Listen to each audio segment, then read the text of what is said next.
All right, we got a double dose of Marvel content this week. The long-delayed Morbius movie just finally debuted.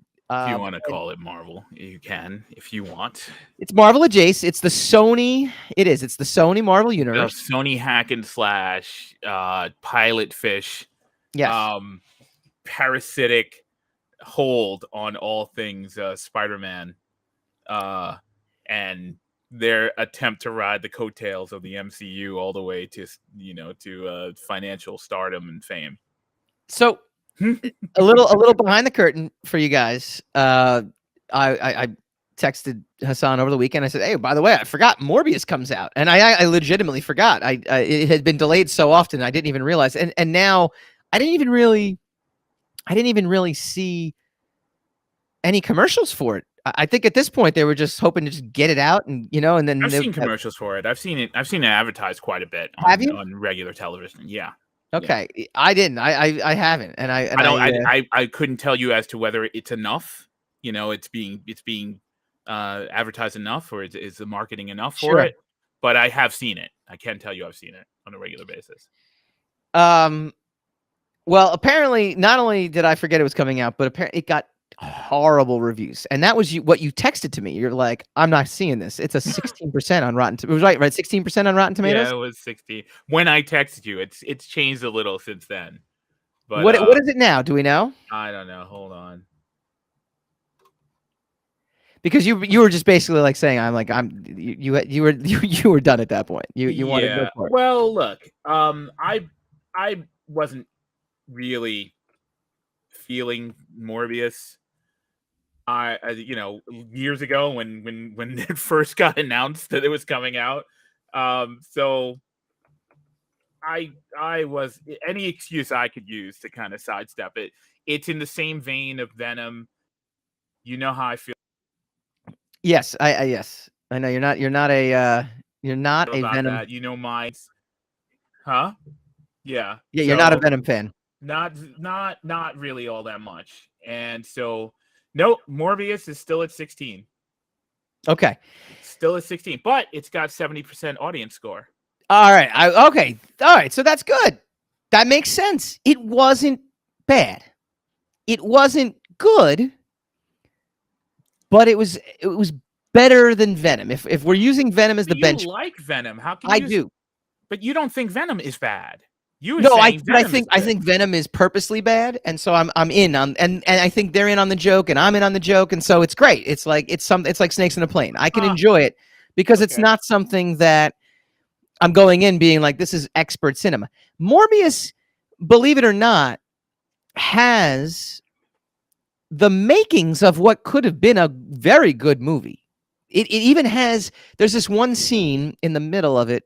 Or not in the middle, maybe close to the end of the first act after he becomes Morbius, where if this was Batman or if this was Spider-Man, let's use Spider-Man as the example because he has kind of a similar, he gains these powers. It's almost a Tobey Maguire like sequence where remember in the original Spider-Man, Tobey Maguire looks in the mirror and all of a sudden he's buff. Michael Morbius, same thing, and he's kind of going through, he's keeping a journal. He's keeping a like a log of, like a video, not a video, like an audio, log of all the transformations that are happening and all the stuff that's happening.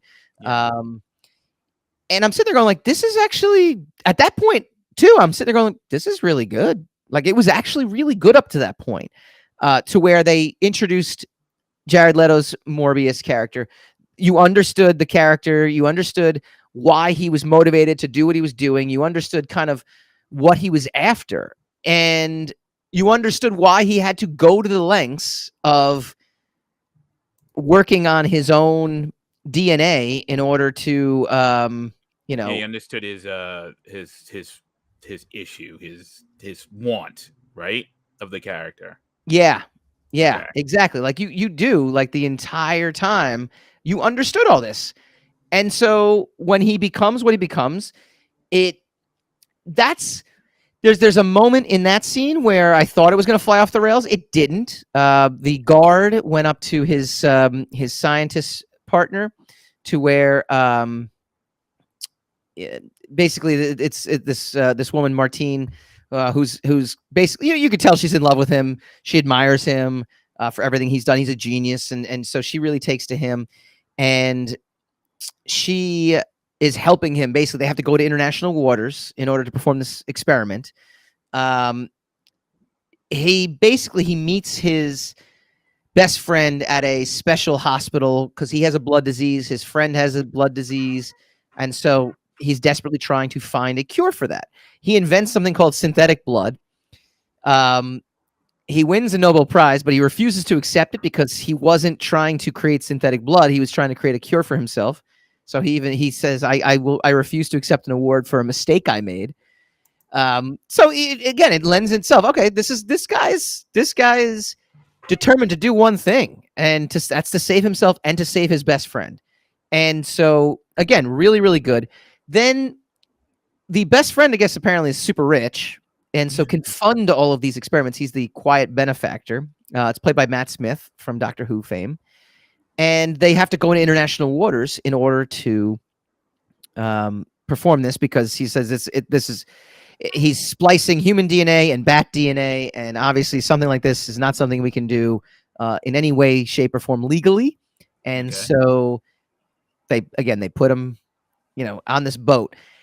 There's a bunch of hired mercenaries there on the boat with them. I'm not sure exactly why. See, this is where it starts. You start to kind of understand where the critics' scores might have changed a little bit because you're like, all right, they're on a boat in international waters. Like they couldn't have just rented a boat and just, sail it. I don't know. They needed hired thugs for some reason.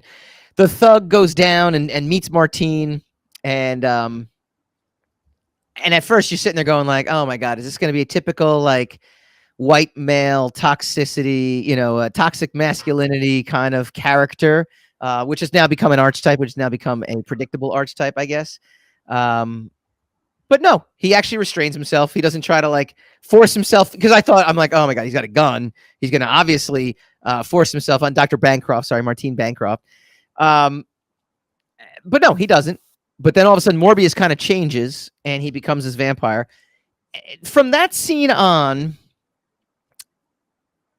the rest of the movie feels a little plastic. And I think the runtime might have had something to do with it. I think they might have had to cut enough of the movie out so that because it's only an hour and 48.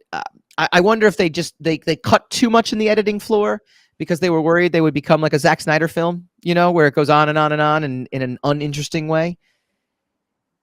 But the rest of the film, there's some questionable decisions. There's rushed. A lot of it feels rushed. A lot of it feels hurried. A lot of it feels like it's just moving at such a brisk pace that you don't get the full emotion of it. You don't get the full motivation. Matt Smith, spoiler again, we have the spoilers thing up there, turns out to be the bad guy in this because he then, Morbius. It's not really a spoiler. It's what's his name all over again, right? Who was it's not Ned Leeds all over again, or what's Goblin's son? Who's a hobgoblin? Oh, Green Goblin. Yeah, it's Harry Osborn. Harry Osborn. Yeah, it's Harry Osborn all over there's definitely elements of that. There's no question about it. There is. But no, Green Goblin's his father. Harry Osborn's a hobgoblin. No, Ned Leeds is the Hobgoblin. Harry Osborn becomes the Green Goblin. In the Spider-Man movies, he became the Hobgoblin. I don't know if he did. In the end, what's his name? Spider-Man 3? Yeah. That's he adopted. They call him the Hobgoblin, or is he just the Green Goblin, the second Green Goblin? Well, either way, all the ancillary stuff had always said it was like the Hobgoblin that they had made him into a Hob. It doesn't matter.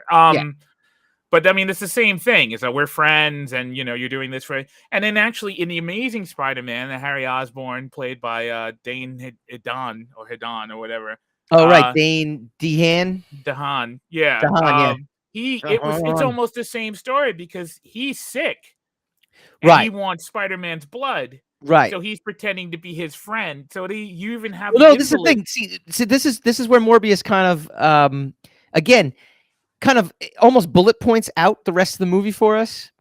and you don't feel it. You don't feel like the actual range of emotions. He is his legitimate friend, and they are best friends. And he's well, Dane DeHaan was his friend, but then he just turned malignant. no, but that's And yeah. See that? Well, that's the thing. So Matt Smith never turns malignant toward Morbius, just all the people around him, and also he was a little. At first, he gets upset because Morbius is like, "No, I can't give this to you." He goes, "No, but you got cured." He's like, "No, this is not a cure; it's a curse." And so Matt Smith, his character, never like it's weird. But again, he kind of it's like one of those like show me, don't tell me kind of things. He always just keeps telling him that it's just me and you, bro, and we're gonna be bros and blah blah blah.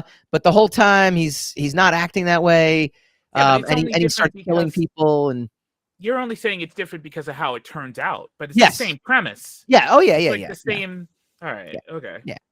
And so that's the thing. It just there's moments where you're just kind of you're fast forwarding through things to the point where the rest of the movie is plastic. So again, I don't think it's a great movie. I think it had all the makings of what could have been a great movie or a very good superhero movie.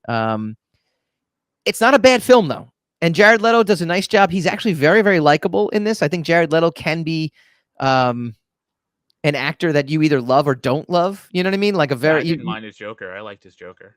I liked his Joker, but I think a lot of people didn't. And I think a lot of people, like, again, Jared Leto as an actor sometimes can be, it's either make or break with a lot of folks. You either love him or you hate him kind of deal. I thought he was great in this.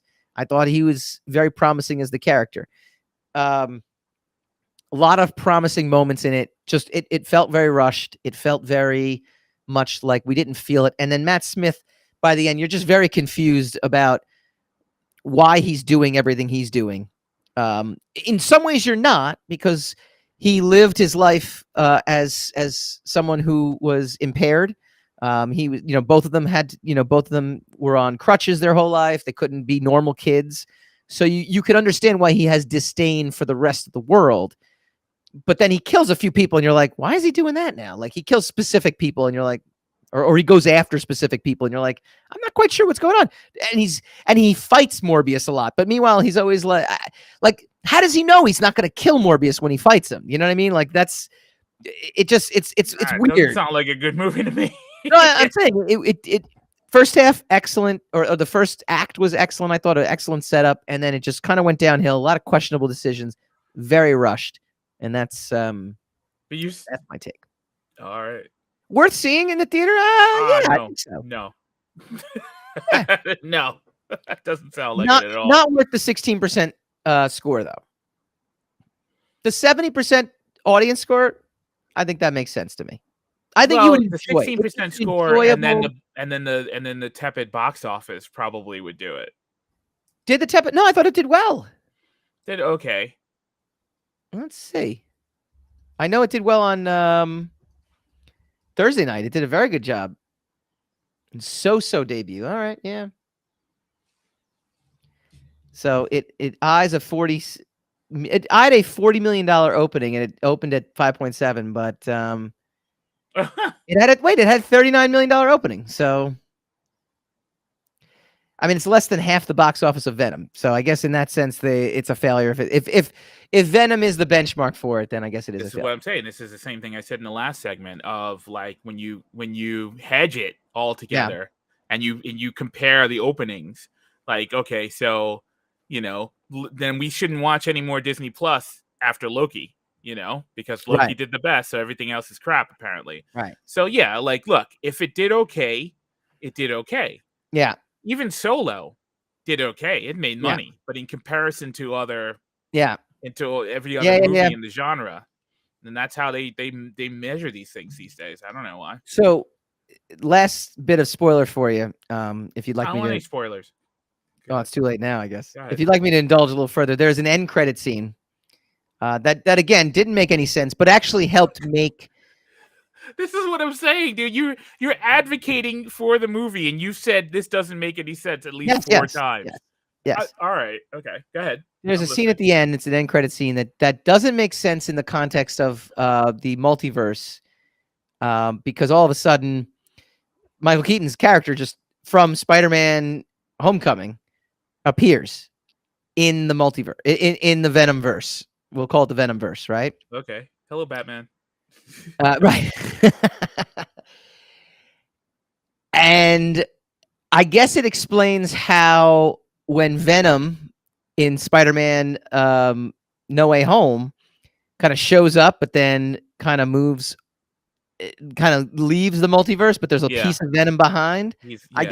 I guess in a way it explains it, because they basically say like, oh man, Adrian Toomes just showed up out of nowhere in a cell and he'll be released and blah, blah, blah. And you're like, all right, I don't know what's going on with this end credit scene. Again, very rushed. Sony's, it's like between Sony and DC doing the shared universe thing, they just don't know how to do it on their own, Yeah. And at the end, he meets up with Morbius somehow, and he's like, I think the two of us should team up, because that'll make Sony a lot of money at the box office. He doesn't actually say that, but that's essentially what he says. So don't worry about it. It would not. If we go by Venom, it would not make them a lot of money at the. No, Venom makes them a ton of money. If we go by Morbius and Venom, correct. Come on, even Venom 2, that was not as exciting. Venom did cash at the box office though, pre and post pandemic. So Venom is definitely, it's definitely there. It's definitely there. So fine. All right. What did you guys think? Did you see Morbius? Are you going to go see Morbius? I wonder how it's going to do on streaming. I think it's going to do excellent on streaming. I think it's going to be one of those movies that people wait for. Maybe it'll have a second life that way.